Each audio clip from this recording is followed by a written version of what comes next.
안녕하세요. 제 친구이자 든든한 낚시 파트너. 여러분의 강태공 인사드립니다. 오늘은 2025년 11월 6번째 날. 바로 이 특별한 날에 대한민국 낚시 예보를 들고 왔습니다. 이번 주는 가을에서 초겨울로 넘어가는 길목에서 물고기들의 활발한 월동 준비가 예상되는 아주 흥미로운 시기인데요. 특히 보름달이 지나고 기압이 안정되면서 뜻밖의 황금 조과를 만날 수도 있습니다. 과연 어떤 어종들이 우리를 기다리고 있을까요? 지금부터 저와 함께 낱낱이 파헤쳐 봅시다. 여러분의 낚시를 풍요롭게 만들어줄 실용적인 팁과 포인트, 그리고 가장 중요한 어종별 공략법까지 모든 것을 알려드릴 테니 영상 끝까지 주목해 주세요. 자, 그럼 가장 중요한 어종별 공략법입니다. 초겨울 문턱에서 우리를 방일 대표적인 바다 어종들을 먼저 살펴보겠습니다. 첫 번째, 감성돔입니다. 가을에서 초겨울로 넘어가는 이 시기는 감성돔이 살이 오르고 힘이 붙는 최고의 시즌입니다. 월동 준비를 위해 활발하게 먹이 활동을 하는 때이죠. 어디서 찾을까요? 개바위 주변이나 방파제 근처, 그리고 수중 암초가 잘 발달된 곳을 노려야 합니다. 감성돔은 물이 좋고 은신처가 될 만한 수중 교각이나 간추람 주변에 숨어 먹이를 기다립니다. 수심은 3m에서 10m권을 공략하는 것이 유리하며, 특히 만조 전후 한두 시간 동안 활성도가 가장 높아질 가능성이 큽니다. 물이 빠지기 시작하면서 바닥에 숨어있던 먹이들이 노출되는 시점을 공략하는 것도 좋습니다. 찌낚시나 원투낚시 모두 효과적이며, 미끼로는 크릴, 갯지렁이, 그리고 참갯지렁이를 준비해보세요. 예민한 입질에도 채비가 자연스럽게 움직이도록 봉돌 조절에 신경 쓰는 것이 작은 팁입니다. 두 번째, 농어입니다. 감성돔과 마찬가지로 이 시기 농어도 활발한 입질을 보여줍니다. 방파제하고 주변이나 조류 소통이 좋은 여밭 지형에서 농어를 만날 확률이 높습니다. 특히 해질녘부터 새벽 시간대에 더욱 활발한 움직임을 보입니다. 루어 낚시를 즐기시는 분이라면 미노우나 소프트베이트를 활용해 보세요. 빠른 조류에 대항하여 은신해 있다가 먹잇감을 덮치는 습성이 있으니 조류의 변화를 잘 읽고 그 흐름에 맞춰 캐스팅하는 것이 중요합니다. 세 번째, 갈치입니다. 8월부터 11월까지가 핵심 시즌인 갈치는 이 시기에도 활발한 지방 축적을 위해 꾸준히 먹이 활동을 합니다.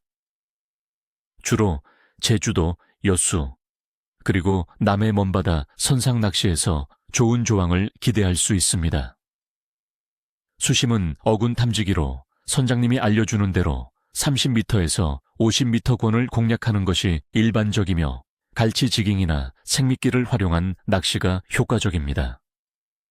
예리한 이빨에 대비해 목줄은 필수. 밝은 집어등을 활용하여 갈치를 유인하는 것도 잊지 마세요. 민물에서는 붕어가 기대됩니다. 수온이 점차 하강함에 따라 붕어는 깊은 수심이나 수초 주변에 은신하는 경향이 있습니다. 따라서 바닥 낚시를 통해 수심 깊은 곳을 집중적으로 공략해야 합니다. 떡밥이나 지렁이를 미끼로 사용하고 예민한 찌맞춤으로 미세한 입질을 놓치지 않도록 주의하세요. 갑작스러운 수온 변화에 예민하게 반응할 수 있으므로 오전 시간대보다는 해가 중천에 뜨는 오후 시간대가 좀 더 안정적인 조과를 가져다 줄 수 있습니다. 자, 그럼 이제 2025년 11월 6번째 날의 낚시 환경을 자세히 분석해 볼 시간입니다. 먼저, 날씨입니다. 이날은 전국이 대체로 맑겠으나 중부지방은 새벽에 구름이 다소 많겠습니다. 서울 기준 아침 최저 기온은 4도에서 14도, 낮 최고 기온은 18도에서 23도로 예상됩니다. 낮과 밤의 기온차가 무려 15도 안팎으로 크게 벌어지니 옷차림에 각별히 유의해야 합니다. 강수 확률은 10%로 낮아 비걱정은 크게 하지 않아도 될 것 같습니다. 기압은 중국 북동지방에서 남동쪽으로 이동하는 고기압의 가장자리에 들어 비교적 안정적인 상태를 유지하겠습니다.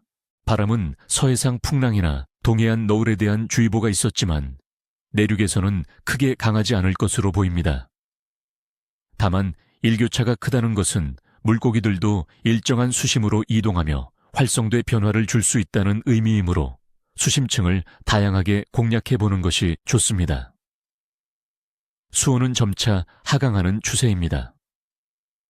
가을의 끝자락이자 초겨울의 시작인 11월 초는 수온이 점진적으로 내려가는 시기입니다.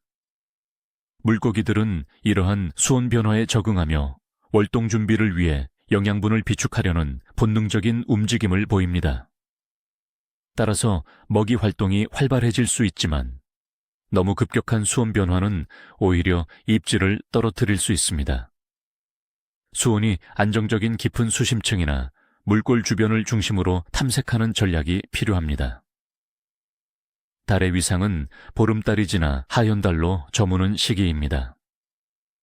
11월 5일이 보름달이었고 6번째 날은 보름달 직후에 하현달로 향하는 시기입니다.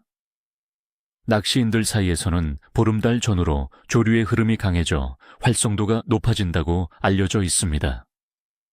실제로 달의 인력이 강의 바닷물에 높이가 높은 기간이므로 조류가 강하게 흘러 먹이 활동이 활발해질 가능성이 있습니다. 다만 보름달 직후라 다소 경계심이 높아질 수도 있으니 평소보다 섬세한 채비와 조용한 접근이 필요할 수 있습니다. 종합적으로 볼 때 11월 6번째 날의 낚시 활성도는 좋음에서 매우 좋음 사이가 될 것으로 예상됩니다. 안정적인 기압과 비교적 맑은 날씨는 낚시에 유리한 조건을 제공합니다. 비록 아침 기온이 낮고 일교차가 크지만 점차 상승하는 낮 기온과 월동 준비를 위한 물고기들의 활발한 먹이 활동이 좋은 조과를 기대하게 합니다. 특히 보름달 직후의 강한 조류는 바다 어종들의 활성도를 높이는데 긍정적인 영향을 줄 것입니다. 다만 급변하는 일교차에 대비해 물고기들이 활동하는 수심층을 잘 파악하는 것이 관건이 되겠습니다. 자, 친구들, 오늘 제가 준비한 2025년 11월 6번째 날 대한민국 낚시예보 어떠셨나요? 항상 안전이 최우선이라는 점 잊지 마시고 환경보호에도 앞장서서 깨끗한 낚시 문화를 만들어 나갑시다. 이 예보를 참고하셔서 모두 니 하와이가 아닌 니 꼬랑지 니 비늘 입니다. 니 꼬랑지 니 비늘 이었죠. 하하, 언제나 즐거운 시간 보내시고요. 오늘 영상이 유익하셨다면 구독과 좋아요 잊지 마세요. 그리고 여러분은 2025년 11월 6번째 날 어디에서 어떤 물고기를 노리실 건가요? 아니면 혹시 이미 대물을 낚으셨나요? 여러분의 경험과 비법을 댓글로 마구마구 공유해 주세요. 여러분의 이야기가 다른 낚시인들에게 큰 도움이 된답니다. 다음 영상에서 또 만나요.